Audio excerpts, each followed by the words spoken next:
एक शहर था। उसी शहर में उर्मिला नाम की एक बूढ़ी और अपनी बहू के साथ रहती थी। दोनों हर रोज लड़ते थे। फिर एक दिन, अरे बहू कहाँ मर गई, चाय लेके आ। जी माँ जी आती हूँ। ये लो माँ जी तुम्हारी चाय। अरे नास मीठी, तूने तो इसमें चीनी नहीं डाली। ऐसी चाय तो मैंने आज तक नहीं पी। ये बुढ़िया तो मुझे हर रोज ताने मारती है। एक दिन इसकी चाय में जहर डाल के इसे मार ही दूंगी। माँ जी राशन खत्म हो गया था, इसलिए मैंने चाय में चीनी नहीं डाली। अरे कमबख्त, राशन तो ले आती, जा जाके राशन लेके आ।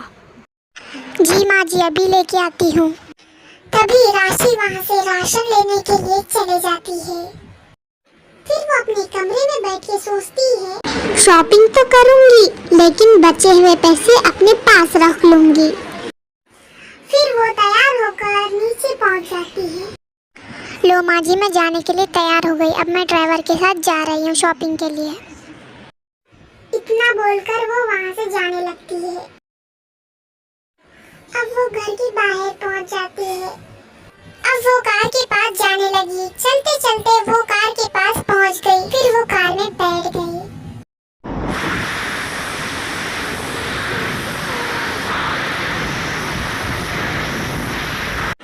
आगे का मॉल तो बहुत दूर है, मैं यहीं पे शॉपिंग कर लेती हूँ।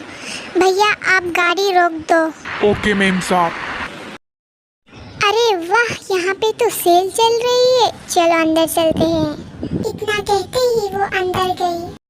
अरे वाह, ये मॉल तो कितना बड़ा है, पर यहाँ पे कोई भी नहीं है। मुझे क्या, मैं तो राशन ले लेती हूँ, फिर शॉपिंग कर लूँगी। फिर वो राशन लेने के लिए जाने लगी। चलते चलते फिर उसने सोचा, पता नहीं राशन कहाँ होगा, चलो देखते हैं। जहाँ पे राशन था वो वहाँ पे पहुँच जाती है और कहने लगती है, ये किसका सामान है, यहाँ पे किसने छोड़ा होगा, पता नहीं, छोड़ो। फिर वो पीछे मुड़कर देखती है, अरे यहाँ पे तो चीनी है, चलो इसे उठा लेती हूँ। फिर वो शक्कर को लेकर अपने पर्स में डाल लेती है। अब वो हंसते हुए कहती है, आज तो मैं शक्कर को फ्री में ही लेके जाऊंगी। अब मैं नीचे जाऊंगी और बहुत सारे ड्रेसों की शॉपिंग कर लूंगी। फिर वो कपड़े लेने के लिए गई और कहने लगी, अरे वाह, यहाँ पे कितने अच्छे कपड़े हैं। तभी वहाँ पे कोई आ जाता है।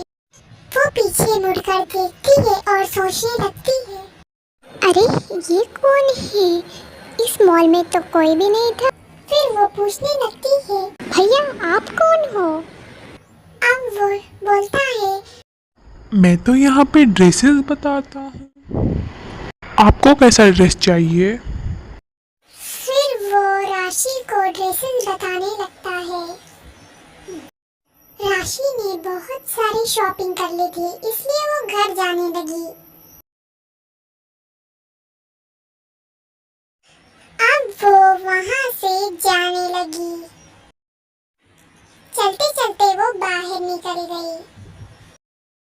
उसने सामने देखा और सोचा, अरे ये कौन है, देखने में तो ये इस मॉल का ओनर लगता है। वो उससे पूछने लगता है कि मैडम क्या आपने शॉपिंग कर ली।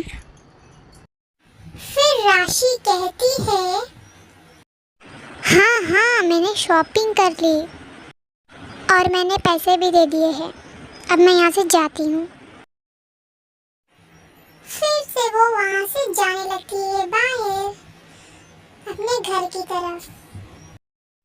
लेकिन वहाँ पे गड़बड़ हो गई। जैसे ही राशि गेट करने पहुँची, वहाँ पे आवाजें आने लगी।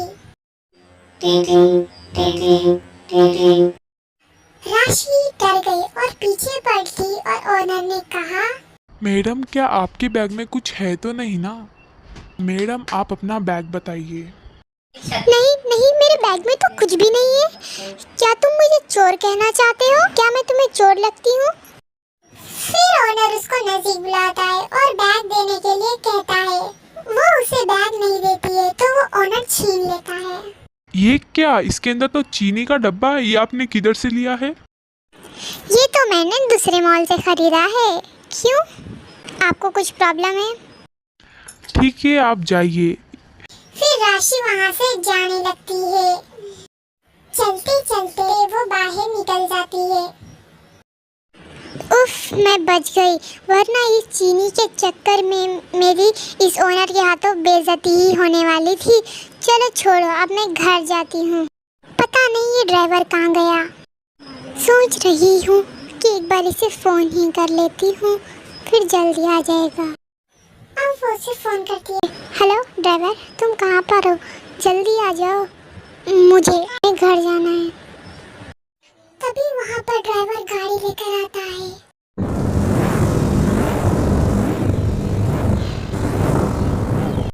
फिर ड्राइवर कहता है, मैडम आप जल्दी गाड़ी में बैठ जाइए।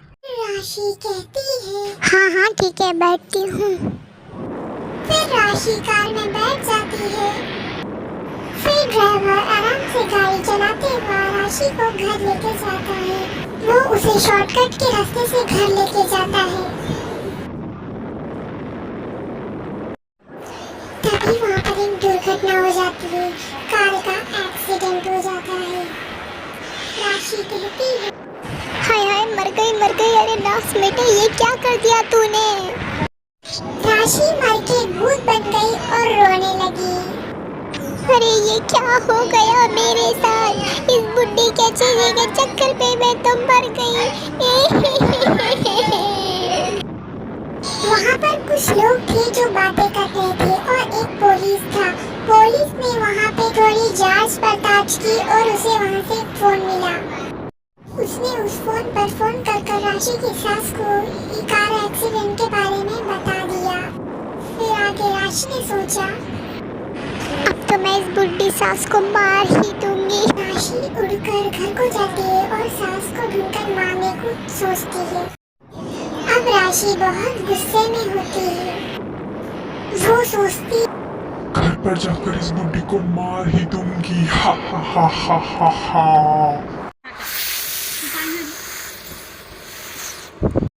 राशि घर पहुंच जाती है और अपनी सास को ढूंढने लगती है।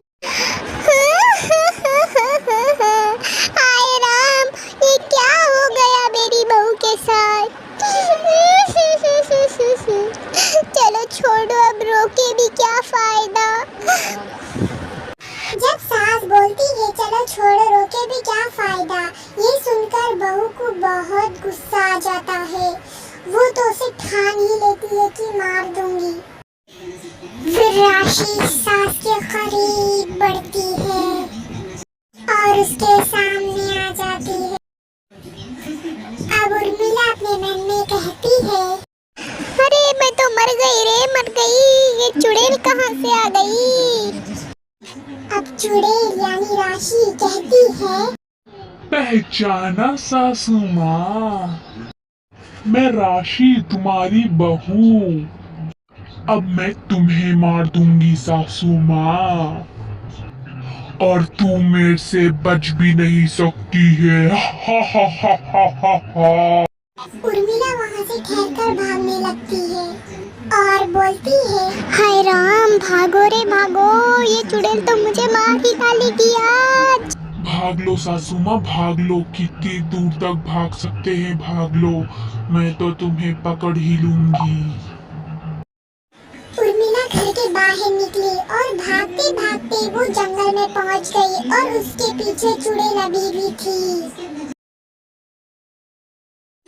वहाँ पर एक तांत्रिक था। फिर वो भागते भागते उस तांत्रिक के पास पहुँची और कहा, तांत्रिक जी मुझे बचा लीजिए उस चुड़ैल से, कृपया करें मुझे बचा लीजिए। फिर तांत्रिक कहता है, ठीक है, मैं तुम्हें उस चुड़ैल से बचा लूंगा, पर कहाँ है वो चुड़ैल? फिर उर्मिला पीछे मुड़कर देखती है और कहती है, तांत्रिक जी देखिए, यही वो चुड़ैल है, मुझे बचा लीजिए। ए तांत्रिक, चले जा यहाँ से, वरना मैं तुझे भी मार डालूंगी। हा हा हा हा हा हा। मैं तुझ जैसे चुड़ैलों से नहीं डरता, मैं ही तुझे भस्म कर दूंगा। तांत्रिक के कहते ही चुड़ैल उन दोनों के करीब आ जाती है। चुड़ैल बहुत गुस्से में होती है। तांत्रिक कहता है, बेटा तुम मेरे पीछे आ जाओ। तांत्रिक के इतना कहते ही उर्मिला तांत्रिक के पीछे आ जाती है। अब चुड़ैल तांत्रिक के बहुत ज्यादा करीब आ जाती है और उसे मारने लगती है।